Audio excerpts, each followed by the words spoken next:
আরে কি দেখছো অতক্ষণ ধরে বাইরে? দাঁড়াও 1 মিনিট। আরে বলো তো। জানো তোমার দাদা এত বড় টিভি কিনে নিয়ে এসেছে, গেটের ভিতর দিয়ে ভিতরে আনাই মুশকিল হয়ে যাচ্ছিল। 4 জন মিলে ঘরের ভিতরে টিভি ঢুকাইছে, এত বড় টিভি। আরে বাহ, বিশাল ব্যাপার তো। কি বিশাল ব্যাপার? তুমি এত বড় না আনতে পারো, এতটুকু তো আনতে পারো। তোমার দাদা সবকিছুতে তোমার থেকে এগোয়ে। আজ দেখো তুমি কোন জায়গায় আর তোমার দাদা কোন জায়গায়। তোমার দাদা তোমার থেকে 100 গুণ এগোয়ে। ভগবান তো দেখেছো, হাতের 5টা আঙুল একরকম করেনি, কোনোটা ছোট কোনোটা বড়। তারপরে ওর হিসাবে ও বউ পেয়েছে, কত বড় ঘরের মেয়ে, কত বড় লোকের মেয়ে, টাকাওয়ালা মানুষ, সেটাও তো দেখতে হবে। তুমি হিসাবে তোমার ভাগ্যে আমি জুটেছি, তাই অনেক। তোমার কত জন্মের পুণ্যের ফলে আমার সাথে তোমার বিয়ে হয়েছে। আরে তুমি রাগ হচ্ছ কেন শোনা? আমিও নিয়ে আসবো কেন?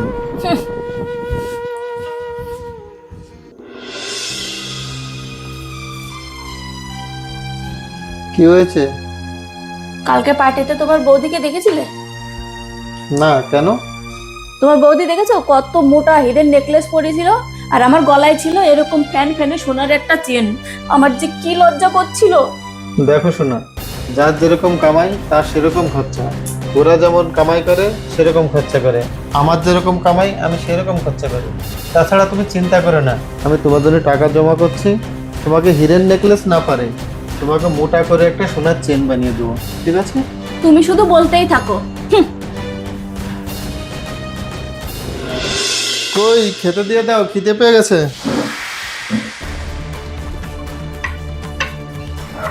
তুমি খালি খাতেই থাকো।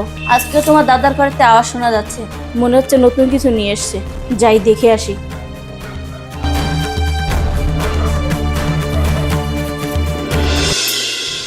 চলে এসছো? আমার খাওয়া হয়ে গেছে, এবার তুমি খেয়ে নাও। ও, তুমি তো দাদার বাড়িতে গিয়েছিলে, তা আজকে কি নিয়ে এসছে নতুন কিছু? আজকে কিছু আনিনি, মনে হয় তোমার বৌদি রান্না ভালো করেনি, আর তার জন্য তোমার দাদা বৌদির উপর খুব চিল্লাচ্ছিল, আর মনে হয় মারছে, জানো, খুব কান্না করছে বেচারি। চলো তুমি খেয়ে নাও, সকালে গিয়ে দেখে আসবো কি হয়েছে। আমি শুতে গেলাম।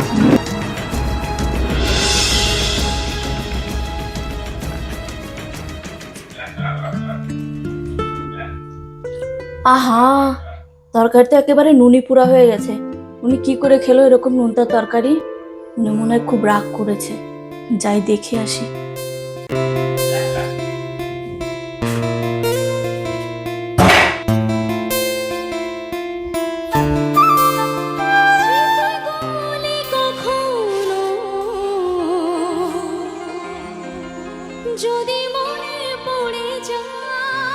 আমি টিভি, সোনার গয়না কোনো কিছু চাই না, আমি শুধু তোমাকে চাই। আমার ভুল হয়ে গেছে, আমাকে মাফ করে দাও। তুমি কখনো ভোলা কি